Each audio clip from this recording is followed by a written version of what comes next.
I'm going to work on a still life for you tonight.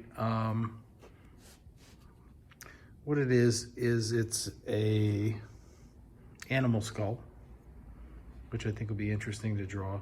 Placed upon a couple of books. Okay, so technically circular. This will be circular forms.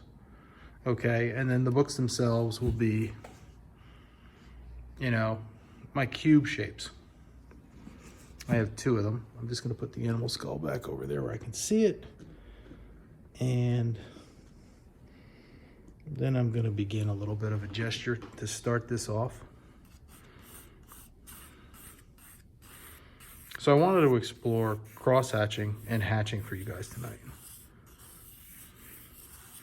But I wanted to show you some of the techniques that I use. This is an F pencil. Sorry about the shadow a little bit, but I'm going to keep it really light to begin. Trying to describe larger shapes or forms as I see them from my angle, while thinking about considering what the object is sitting on. I'm going to draw it a little bit upscale too. So it's sitting on top of the book, on top of the book cover. Unfortunately, I drew it pretty big, and I think I'm going to want to keep it that way.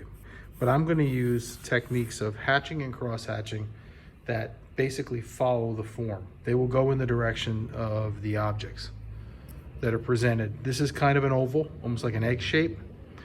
That's a flat plane behind it. So I'm going to explore both of those. I'm going to do, a short demo to give you an idea of how I would go about these. So the first thing I want to do is I want to find the axis down the center of the skull. I'm going to do that vis-a-vis sighting. Place in my pencil across it at a couple different angles. Using the pencil as a sighting tool to kind of like line up where it intersects. It actually has, some breaks or some fissures that kind of help in giving me a little bit of a head start on how to describe it. Since I'm working with a firm pencil, I'm working at a little bit of a distance.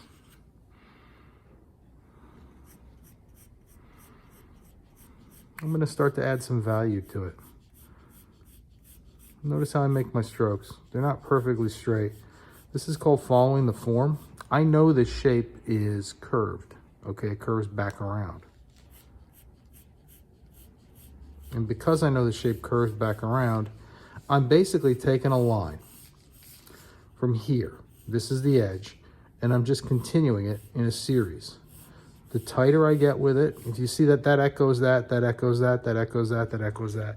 There's no sense in making like straight lines here. That's not the shape. That won't be useful to describe the shape. This, on the other hand, these kind of lines will be. And it doesn't mean that that's the only direction I'll go.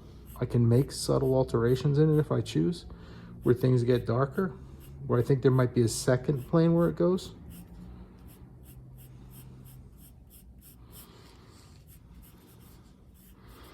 There's this section here where I see there's a high point. Once again, I sight things. I'll put edges on things. All that is a line that I'm going to use to gauge where to place this on top of the book. And it's also going to tell me a little bit about the shape of the thing. I'll do it the whole way. Like I was telling you to draw ovals and squares and rectangles, or squares and rectangles, ovals and circles last week. I might use something similar to that right now. But basically, I might do this to just help me find the center of that head and put my tool over it so I see it. And then I might measure off of that. These will all go away. They're easy to get rid of. If you draw them like that, they're not easy to get rid of. But if I draw them the way I have sketchy, they're very easy to get rid of.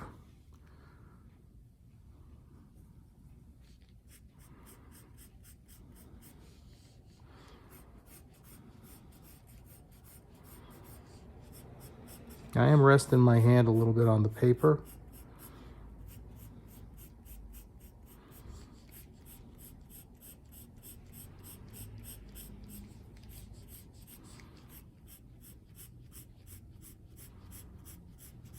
Once again, making all these marks with one single pencil. I suggest you try a bunch of your pencils. Just find out what they do, experiment with them a little bit.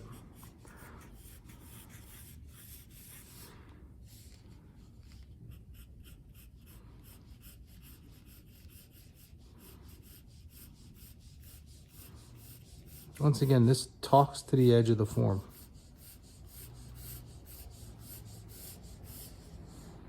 I mean, I might need to tighten it up a little bit. I know I can. I always say that the last line is the most important line you put down.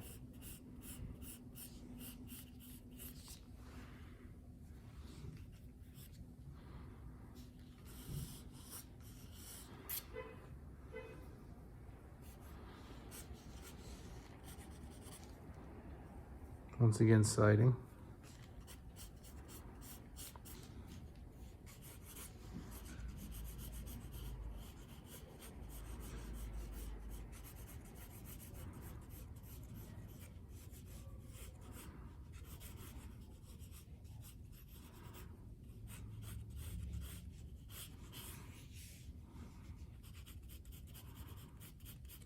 Now down this side, it's a little bit straighter, so my lines for the hatching might be straighter for the first bit of value that I'm putting down.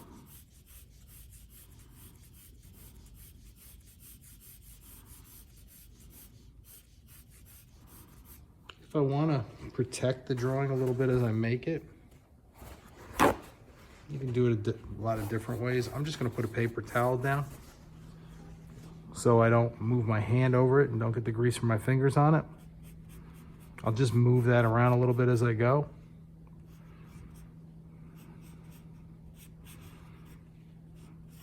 You don't get those like bruises or splotches as you're setting your drawing up.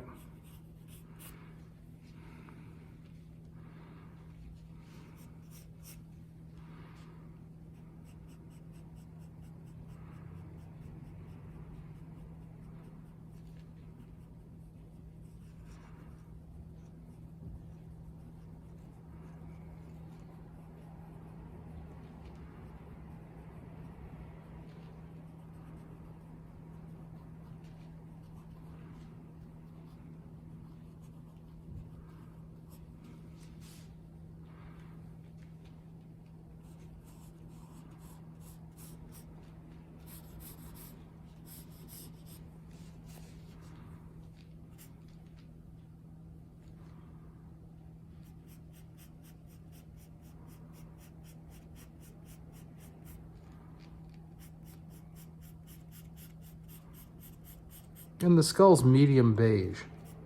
Like it's not too dark. It gets a little bit darker here and here. There are darker sections in the shadows and whatnot, like in here.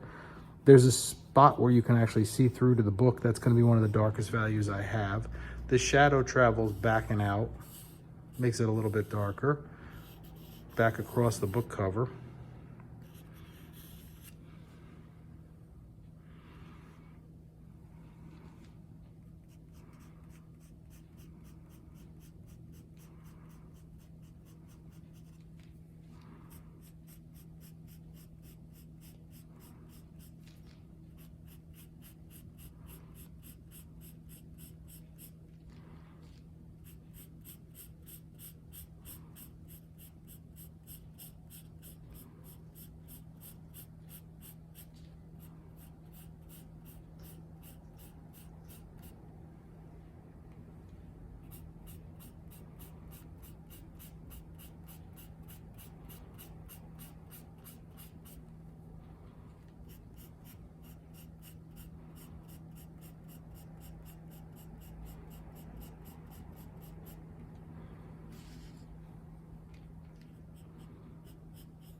For fine detail like that, I'll actually lift it up and look at it as I'm drawing it. I'll actually put it in my hand.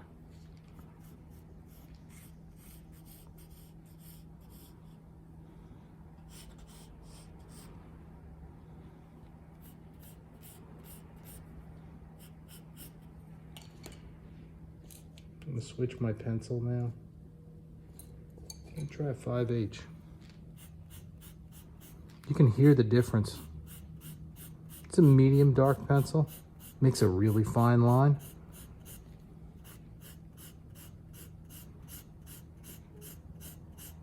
And I'm nesting that line over the lines I already have there, which I think is really quite beautiful.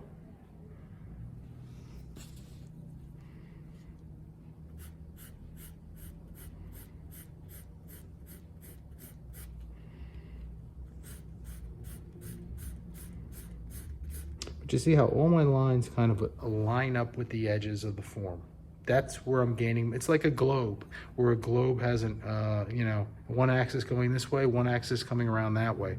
That's what you want to think about when you're drawing like an oval shape or a circular shape. Don't think about flat space, think about rounded space. Let me take a little bit of that away.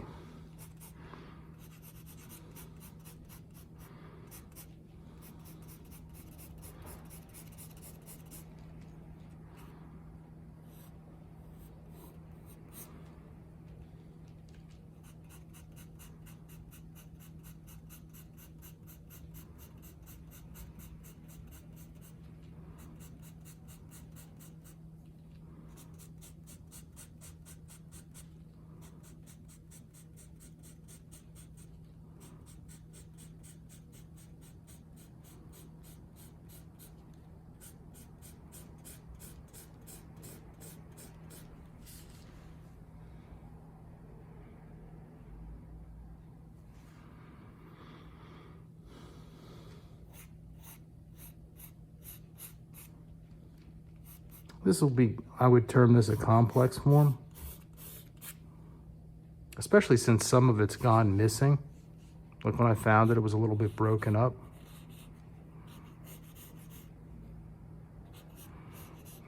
You know, there was only a couple of teeth that's still left attached to it. I think it's a muskrat skull. I'm not positive.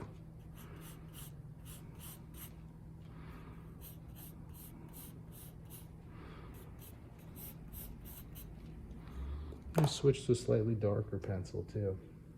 Let's see what we have here. 3B.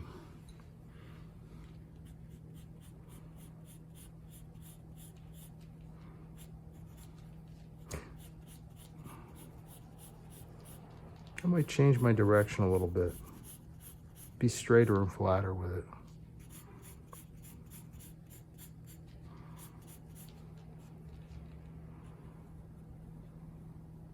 I'm not afraid to put an edge around my form right there.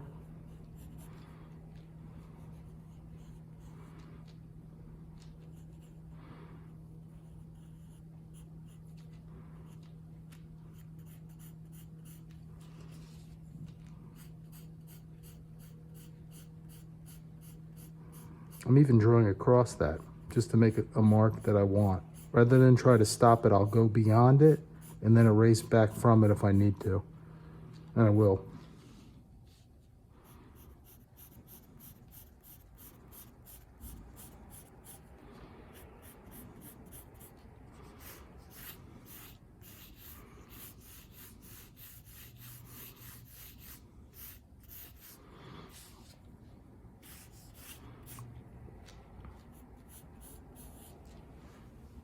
And that hatch pattern has a relationship with the top of the book cover. I would be making my cross hatching for the book cover to follow the form. These are curved because the shape is curved. These are across a flat plane. How long can you make them?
Sometimes when you're drawing, you might want to think about the width of the object you're drawing, like how thick it is.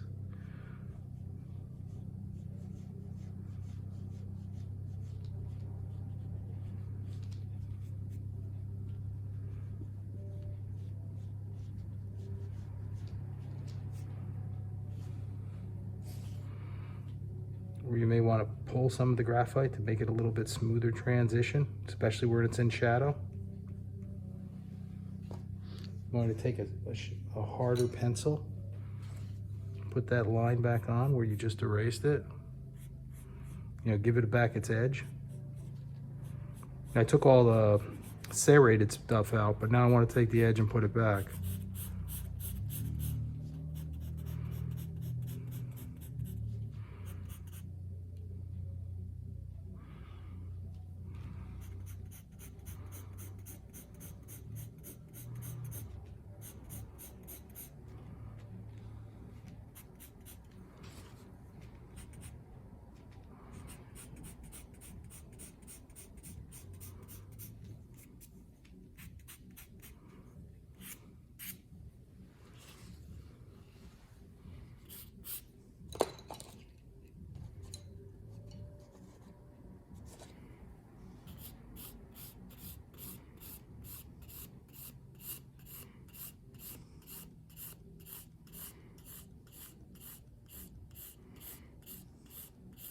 Now I'm just marking in a direction. I'll go back in and tighten this up later. I just want to get some fill for you. Give you a chance to see what this looks like a little bit more complete.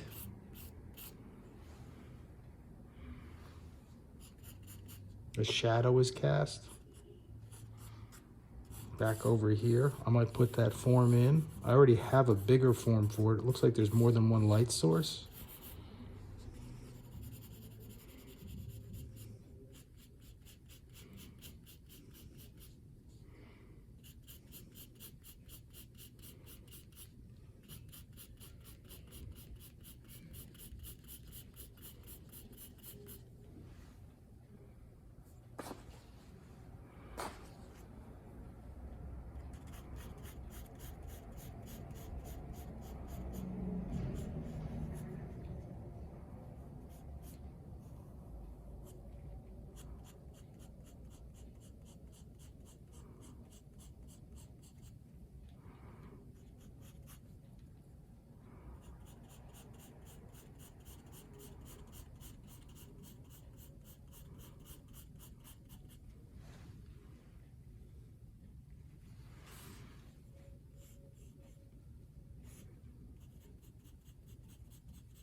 You know, sometimes you got to bend your hand in uncomfortable positions to get the mark you want.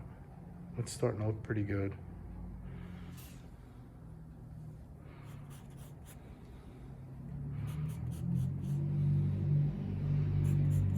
Sorry, busy night on the old avenue.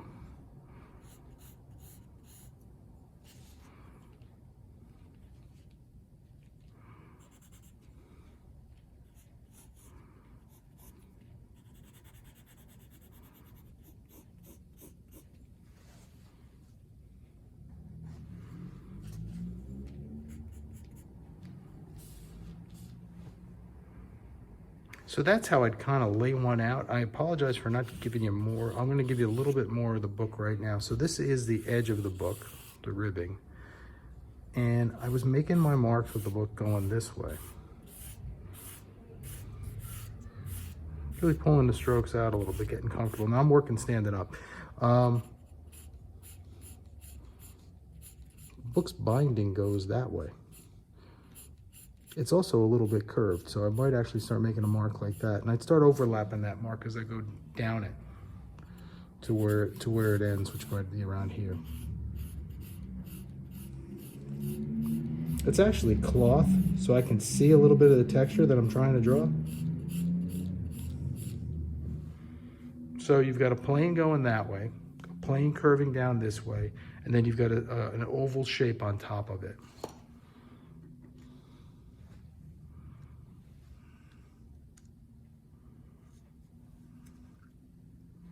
Give you a chance to look at what I was actually trying to draw. So that's a little bit of a primer. So I hope it was helpful to getting us started.